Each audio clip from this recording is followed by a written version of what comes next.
नमस्कार दोस्तों, मैं हूं सचिन और आप सुन रहे हैं हॉरर कहानी। तो चलिए बढ़ते हैं आज की इस कहानी की ओर।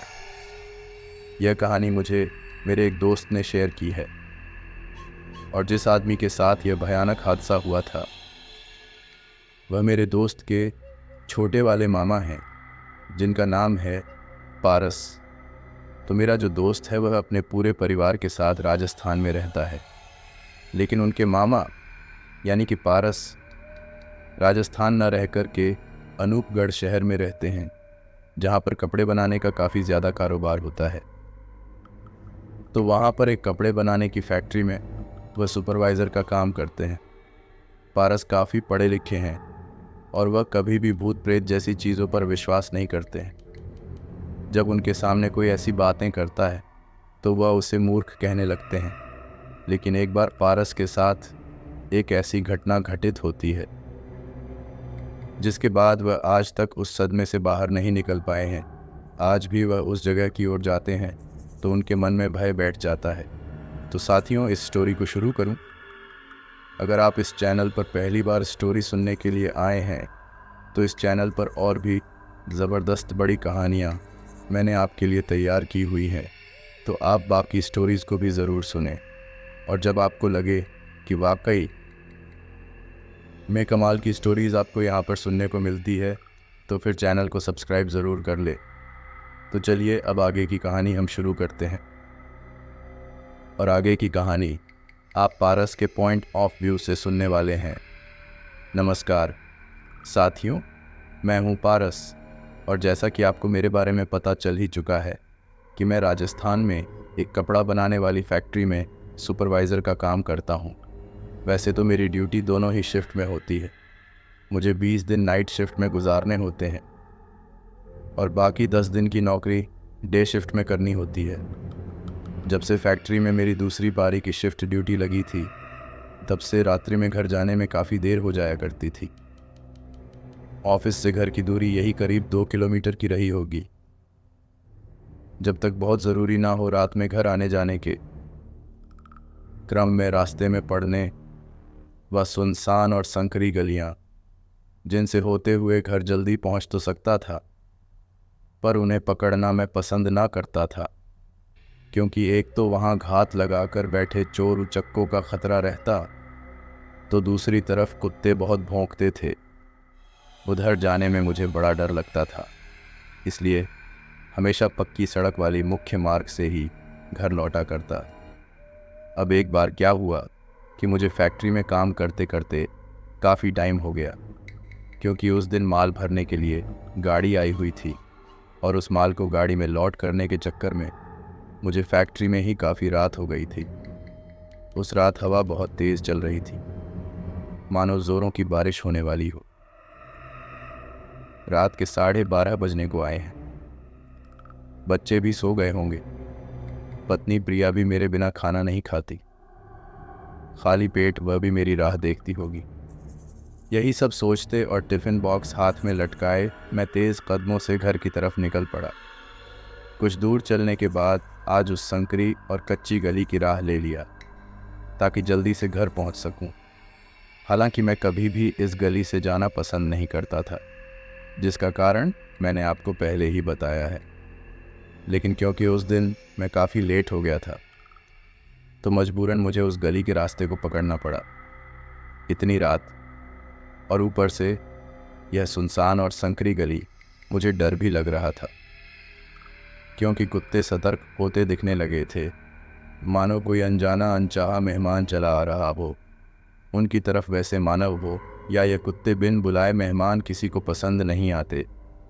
अपने इलाके में रात में आने जाने वाले हर एक इंसान को पहचानते हैं। मैं किसी तरह डर के आगे बढ़ता रहा। चोरों का ख्याल मन में आते ही शादी में मिली वह कलाई घड़ी खोलकर जेब में डाल ली। सासू माँ की अमानत वह घड़ी उनकी शान थी, जिसका कुशल क्षेम वह अक्सर पूछ ही लिया करती थी। सुनहरे रंग की उस घड़ी की उच्च गुणवत्ता से सभी को परिचित कराने में गौरवान्वित महसूस करते। उनके चेहरे पर उठता वह चमक देखते ही बनता था। नहीं चाहता था कि मेरी पूजनीय सासू माँ के मन को तनिक भी ठेस पहुँचे। इधर गली में भीतर की ओर बढ़ने पर अब वह और सक्रिय हो चली थी। इतनी सक्रिय कि 2 से 3 आदमी एक साथ आ जाए तो आगे पीछे होकर चलना पड़ता। फिर सड़क कच्ची भी थी और कहीं कहीं से टूटी फूटी सड़क। बड़े धैर्यवान होंगे इस गली के निवासी जो इन रास्तों से रोज आते जाते होंगे। मैं महसूस कर रहा था कि 2 चीज़ें इस वक्त तेज़ी से चल रही हैं। एक तो मेरे दिमाग में बिना सिर पैर की बातें, और दूसरा मेरे बढ़ते कदम। थोड़े चलने के बाद एक मोड़ आया जहां एक मस्जिद पड़ता था। मस्जिद के ऊपर लगे बड़े भोपू वाले लाउड स्पीकर के अलावा उस अंधियारे में और कुछ भी बड़े ही मुश्किल से दिख पा रहा था। पर मैं महसूस कर पा रहा था कि वहाँ अब बड़ी भीनी सी खुशबू फैली थी। साथ ही ठंड भी थोड़ी थोड़ी बढ़ चुकी थी। अपनी धुन में मैं अपने गंतव्य की ओर बढ़ता रहा। थोड़ा ही आगे बढ़ा था कि पीछे से किसी के कदमों की आहट सुनाई देने लगी। अभी तक कोई तो ना था मेरे आसपास। तभी अचानक से कोई आया। ये पता नहीं किधर से आया, कौन है ये, शायद कोई चोर या कुत्ता होगा, या मेरा भ्रम। डर भी लग रहा था। न लुटना चाहता था मैं और न ही इंजेक्शन लेने का मन था। इसी संशय में मेरे कदम और तेज होने लगे, पर कदमों की वह आहट अभी भी मेरा पीछा कर रही थी। अभी तक डरावनी होती, यह अंधेरी गली भी खत्म नहीं हुई थी। इसे पार करने में थोड़ा और समय लगने वाला था, पर अब मुझसे रहा न गया और बड़ी हिम्मत करके पलट कर देख ही लिया। पलट कर देखा तो मेरे रोंगटे खड़े हो गए। अचानक से ऐसा लगा जैसे मेरे दिल ने मानो धड़कना बंद कर दिया हो।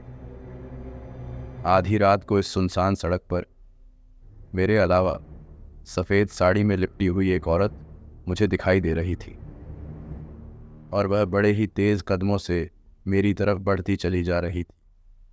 तेज़ कदमों से बढ़ी चली आ रही उस स्त्री को देखकर जान पड़ रहा था मानो उसे भी इस अंधेरी तंग गली का एकाकी बन डसने लगा हो। सफ़ेद साड़ी में लिपटी होने की वजह से उसे इस अंधेरे में भी आसानी से देख पा रहा था। मन को अब इत्मीनान हुआ और शांत चित्त होकर सहजता से आगे बढ़ता रहा।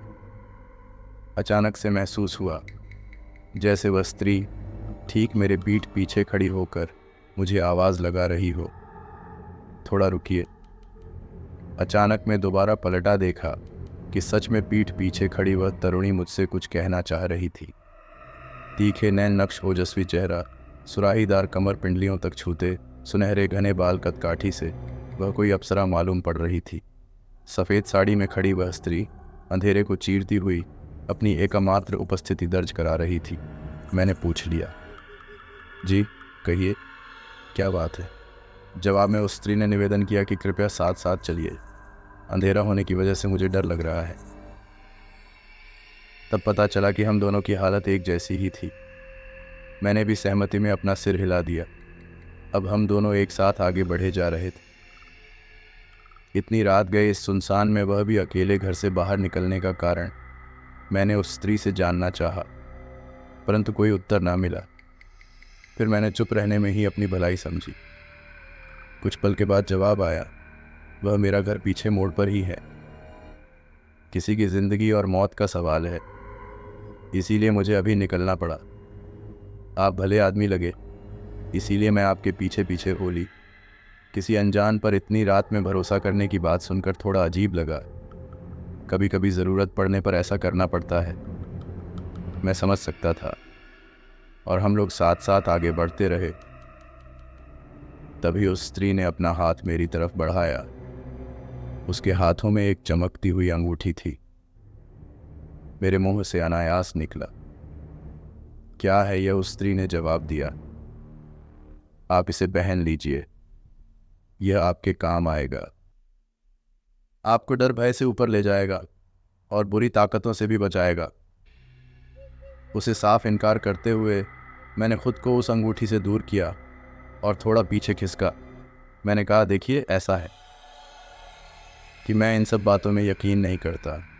इसलिए बेहतर होगा कि आप इसे मुझसे दूर रखें।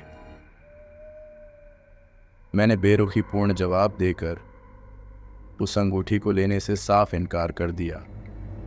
पर एक बात गौर करने लायक थी कि मेरे इतने बेरुखी के बाद भी वह स्त्री तनिक भी विचलित ना हुई और बिल्कुल शांत चित्त होकर खड़ी रही।